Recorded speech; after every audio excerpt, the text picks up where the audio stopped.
정부가 지난해 2차례 대책을 내놓았지만 서울을 중심으로 집값은 좀처럼 안정되지 않고 있는 듯합니다. 추가 공급 대책이 시급하다는 의견이 많고 정책실장께서는 최근 양도세 보유세를 언급하셔서 그 개편 가능성에도 국민들 관심이 높은데요. 대통령께서는 그동안 시장의 자율성을 강조하며 인위적 개입은 지양해야 한다는 지론을 밝혀오셨지만 서민 집값 안정을 위해선 정부의 직접적 개입이 불가피한 것 아니냐, 필요하다는 의견도 상당히 고심이 크실 것 같습니다. 정부가 이른 시점 혹은 상반기 중에는 부동산 정책의 큰 그림을 제시할 준비를 하고 계신지, 양도세나 보유세 등 세제 전반 개편도 함께 추진할 계획이신지 등에 관해 말씀 주시면 감사하겠습니다. 네, 대한민국의 집값 수준은 일본의 잃어버린 30년이 문제됐을 그 시점의 상황을 향해서 계속 치닫고 있습니다. 아마 아시겠지만 평균적인 노동자들이 받는 월급을 한 푼도 안 쓰고 전부 적금할 경우에 그 지역에 집을 사는데 몇 년 걸리냐, 이런 지수가 있는 거 아마 잘 아실 겁니다. 대한민국이 아마 정확한 숫자는 아닌데 15년 동안 하나도 안 먹고 하나도 안 쓰고 다 모아야 겨우 평균적인 근로자가 평균적인 집을 살 수 있다, 막 그래 돼 있을 거예요. 엄청나게 집값이 높은 거예요. 여러 가지 요인들이 있겠죠. 대한민국은 투자 자산이 전부 부동산, 거의 대부분이 부동산 아닙니까? 이런 나라도 좀 드물죠. 수도권 집중도가 엄청나게 좀 높죠. 지금도 수도권으로 몰리고 있습니다. 그러니까 당연히 수요 공급의 균형이 무너지고 집값이 상승하게 되는 요인이 되는 것 같아요. 아주 근본적인 대책은 수도권 집중을 완화하는 것하고 이제 자산 배분에서 이제 부동산 보유 비중을 줄이는 것이라고 생각됩니다. 그래서 근본적인 정책 방향을 우리는 이제 금융의 생산적 금융으로의 전환, 돈만 있으면 무조건 집을 또는 땅을, 건물을 사려고 하는 이걸 좀 이제는 좀 유용한 금융 자산으로, 특히 그 중에서도 생산적 영역의 주식 시장으로 이렇게 전환을 하기 위해서 우리가 정책적 노력을 하고 있습니다. 뭐 조금은 효과가 있는 것 같아요. 그리고 또 한 가지는 이제 수도권 집중 완화를 위한 또 국가의 장기 성장 전략으로서 지방 균형 발전, 또 지역에 대한 투자, 또 인구가 서울로 좀 덜 몰리고 또 지방으로 갈 수도 있게 이런 각종 정책들을 하고 있습니다. 미세하긴 한데 하나의 이제 이게 큰 효과가 있다는 뜻은 아니고, 저기 이제 인구 소멸 위험을 겪는 저쪽 남부지방, 강원도 저쪽에 아주 구석에 충청도 어디 이런 지역에 농어촌 기본소득이라고 이제 월 15만 원 1인당 연간 180만 원쯤 되겠죠.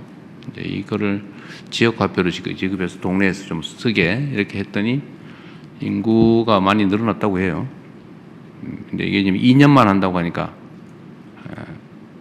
좀 긴가민가, 2년 후에는 어떡하지 이러겠지만, 아마 이게 장기적으로 지속적 정책으로 추진될 경우에는 아마 여러분도 이렇게 한 달에 세 가족이면 45만 원씩을 그냥 지원받을 수 있단 말이야. 부부가 가면 기초연금에다가 농어촌 기본소득 더하면 사는데 지장이 없네, 이렇게 판단되면 여러분도 나중에 많이 지방으로 갈 가능성도 있죠, 그죠? 이제 이렇게 안정적인 제도를 만들면 좀 하여튼 이걸 포함해서 이번에 이제 우리 강력 통합에 대해서 거리가 좀 먼 지역, 이런 지역에 대해서는 뭐 사실은 잘 상상하기 어려운 규모의 재정 지원, 또 권한 배분, 기업 유치, 공기업 우선 이전, 뭐 이런 등등의 아주 압도적 조치들을 하려고 합니다. 이러면 조금씩 효과가 있겠죠. 그러나 이건 아주 근본적인 대책이고, 좀 단기적 대책으로 보면 보통 우리가 생각하는 대로 뭐 공급을 늘리는 방법, 또 수요를 억제시키는 방법, 뭐 이 두 가지 아닙니까? 공급을 늘리는 방법으로는 수도권에 집을 지을 땅을 대대로 확보하거나 재건축, 재개발을 활성화하거나 아니면 뭐 여유부지들의 주택을 추가로 짓거나 하는 거죠. 아마 곧 국토부에서 공급 확대 방안을, 현실적인 공급 확대 방안을 발표할 겁니다. 아마 여러분들은 과거에는 뭐 주택을 뭐 100만 호를 뭐 이런 말씀을 많이 들었을 텐데 최근에 그 얘기를 잘 못 들으실 거예요.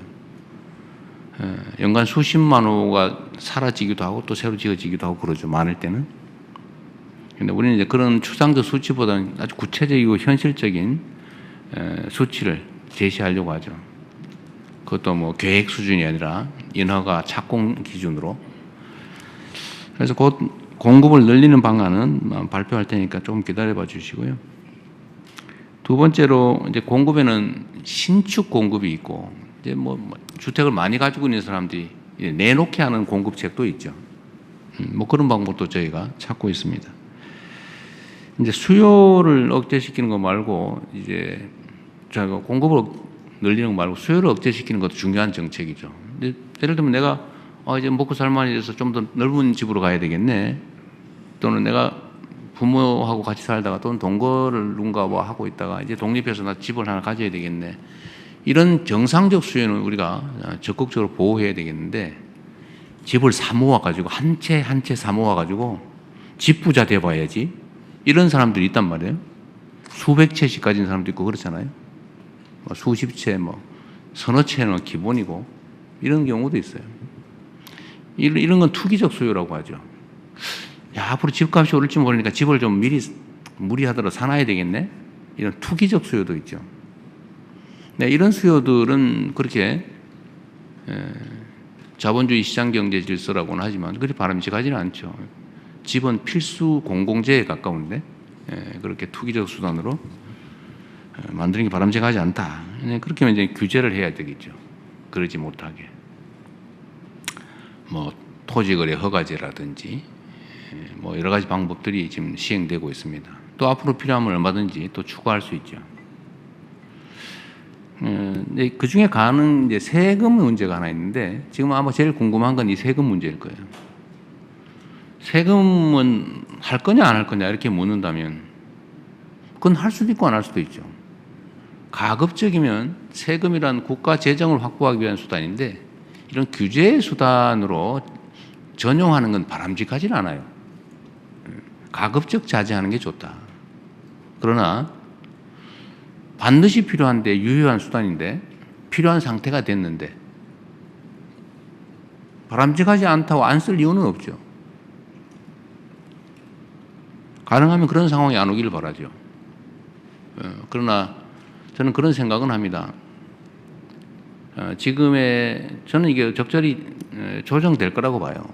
근데 만약에 우리가 예정하고 있는 선을 벗어나서 사회적인 문제가 될 정도 상황이다라고 하면 당연히 이 세제 수단도 동원해야죠. 그리고 뭐 여러 가지가 있죠. 가지고 있는 집을 가지고 내놓게 하는 방법.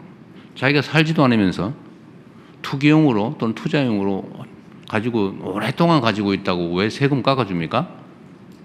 여러분 동의되세요? 주식 같으면은 그 생산재 금융에 도움이 되니까 장기 보유에 대해서 혜택 주는 거는 그건 뭐 고려할 만한데 그리 바람직하지도 않은 투기용 부동산을 오래 가지고 있다고 세금을 깎아준다? 그거 좀 이상한 것 같아요. 예를 들면 뭐 그렇게 하겠다는 건 아닙니다. 그러나 뭐 내가 오래 살았다. 이건 보호해 줘야 되겠죠. 내가 한 집이 하나인데. 어떤 분들은 뭐 주거용 집을 5채 가지고 있다 이런 사람도 있는데 그러면 안 되고 주거는 하나만 하는 거죠. 하나만. 그런 거 보호해 줘야죠. 그리고 정부 정책에 따라서 수도권에 집을 가지고 있지만 주말용으로 뭐 저기 시골에 집을 한 채 더 가지고 있겠다. 뭐 그것도 실제로 사는 거니까 그런 거 보호해 줘야 되겠죠. 그래서 세제는 참 예민해서 말씀드리기가 참 어려운데 그렇다고 말씀 안 드릴 수도 없고 제가 선거 때 아마 이런 말씀을 드려서 거기에 기대하는 분도 계신 것 같아요. 세금으로 집값 잡는 거는 뭐 웬만하면 안 하겠다. 제가 그 최대한 뒤로 미루려고 하죠. 정책 수단은 그 본래 목표가 있어요. 세금은 아까 말씀드렸지만 국가 재정을 확보하기 위해서 국민들이 부담을 지우는 것인데 그걸 다른 정책 목표에 전용을 하면 부작용이 발생합니다.